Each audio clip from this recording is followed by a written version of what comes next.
Շատ կարևոր ցուցանիշ է հանդիսանում շուկայի կապիտալիզացիան, այն հնարավորություն է մեզ տալիս գնահատելու ընկերության մեծությունը, ինչպես նաև հնարավորություն է տալիս համեմատել տվյալ ընկերությունը ոլորտի այլ ընկերությունների հետ։ Շուկայի կապիտալիզացիան դա ընկերության շուկայական արժեքն է եւ այն հաշվարկվում է շրջանառության մեջ գտնվող բաժնետոմսերի թիվը բազմապատկելով շուկայական գնով։ Այստեղ կարող ենք նշել, որ բարձր կապիտալիզացիա ունեցող ընկերությունները 10 միլիարդ եւ ավելին սովորաբար ավելի կայուն են, սակայն պետք է հաշվի առնենք, որ նրանց աճի տեմպը ներուժը կարող է շատ ավելի ցածր լինել։ Այդպես ընկերություններից են օրինակ Microsoft-ը, Coca-Cola-ն,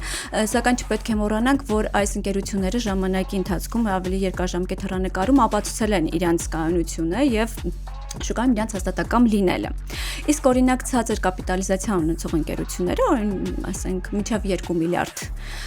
այս ընկերությունները սովորաբար շատ ռիսկային են լինում, սակայն ինչպես մենք բոլորս գիտենք, ինչքան բարձր ռիսկ, այնքան ավելի բարձր եկամուտ եւ նրանք կարող են ավելի մեծ պոտենցիալ ունենալ եւ ապահովել ավելի մեծ եկամուտ։ Օրինակ կարող ենք նշել GameStop-ը, որը այս տարվա ընթացքում նրան ապահովել է 74% աճ։